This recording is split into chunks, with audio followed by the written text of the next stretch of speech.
uma vida quieta e sossegada, se esse é o desejo do seu coração. Então ouça as instruções que Deus tem para você.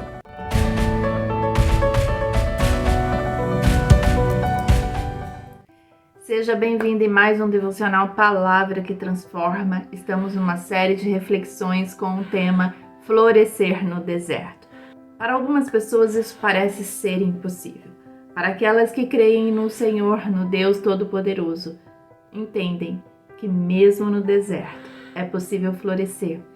E a partir do estudo do livro de Jeremias, capítulo 29, quando este escreve uma carta ao povo que estava cativo na Babilônia, ou seja, o povo de Deus é retirado da sua nação, levado para uma nação estrangeira, e ali eles permaneceriam por 70 anos. E nesses 70 anos o Senhor dá algumas instruções através da vida de Jeremias, uma carta escrita a este povo. Então Deus fala conosco que através da palavra do Senhor, através dessa carta de amor da Bíblia, Ele fala conosco para que quando passarmos no deserto, venhamos a passar a partir das instruções do Pai, porque quando obedecemos ao Senhor, florescemos no deserto.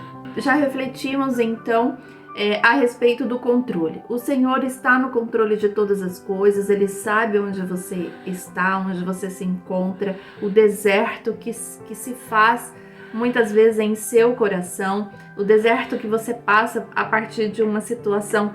E neste deserto, pelo amor e misericórdia que o Senhor tem por nós, Ele diz: eu estou contigo, porque eu sou o Deus Emanuel, Deus que não sai do seu lado, e ao seu lado eu te instruo para te falar o que é para ser feito.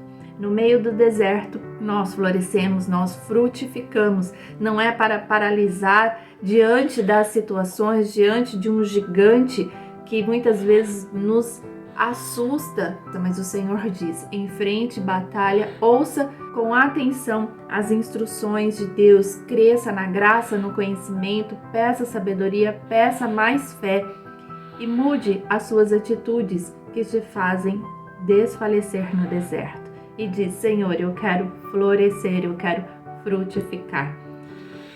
E dando então continuidade as instruções do Senhor. O Senhor diz a este povo através dessa carta, no capítulo 29 do livro de Jeremias, no versículo 27, diz assim: procurai a paz da cidade para onde vos fiz transportar, e orai por ela ao Senhor, porque na sua paz vós tereis a paz. O povo não estava ali neste lugar por livre e espontânea vontade. A partir de uma situação, o Senhor então os leva para este deserto, para este cativeiro, para este exílio. Então, situações na nossa vida que passamos é permissão de Deus. O Senhor, Ele está com você, Ele vê todas as coisas. Então, Ele pede para que nós não venhamos a murmurar, reclamar, questionar de uma forma autoritária diante da situação, dizendo que eu não mereço passar pelo que eu passo ou que eu já passei. Então o Senhor diz para não termos esse tipo de situação. Por quê? Porque a sabedoria de Deus, ela é soberana, ela é inquestionável. A sabedoria de Deus, ela é perfeita. Por quê? Porque o Senhor sabe da onde viemos, onde estamos e para onde vamos. O Senhor tem promessas na minha vida, na sua vida, e na situação que você vive hoje, Ele quer te fazer crescer para suportar ou para viver plenamente no centro da vontade que Ele quer te colocar. Então, o Senhor diz para que nós não venhamos a murmurar diante da situação. Se a situação que você vive hoje, por exemplo, é uma situação de desemprego por uma consequência de um fato econômico, político, social, da saúde, então não murmure.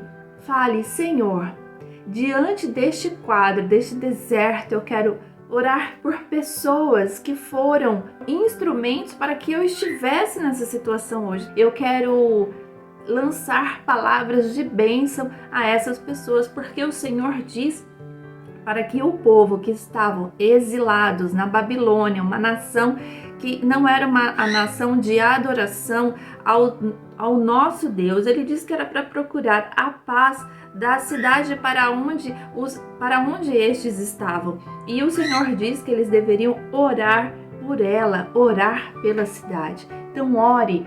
Se você hoje está numa situação por conta de uma única pessoa que te levou a estar desta forma hoje, neste deserto, o Senhor diz para orar por essas pessoas. A palavra de Deus nos ensina para orarmos pelos nossos, inclusive, inimigos. Por quê? Porque há um fruto do Espírito em nós, que é o amor, e nós precisamos então lançar este amor, expressar este amor, inclusive às pessoas ou situações que nos fazem estar no deserto. Porque você não é um deserto, você está, esse deserto passará. E enquanto você estiver neste deserto, o Senhor diz que você precisa viver em paz. E para viver em paz é preciso então orar por estas pessoas. O ser humano, ele tem uma fácil tendência em querer amaldiçoar, em desejar o mal às pessoas que o fizeram mal.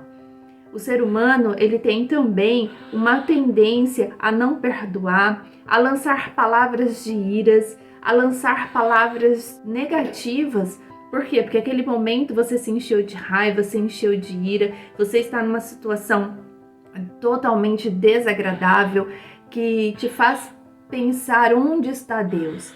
Deus está com você, te pedindo para que você ore, não para que você amaldiçoe. No Novo Testamento, no livro de 1ª carta a Timóteo, no capítulo 2, ele fala que nós devemos fazer orações por todos os homens.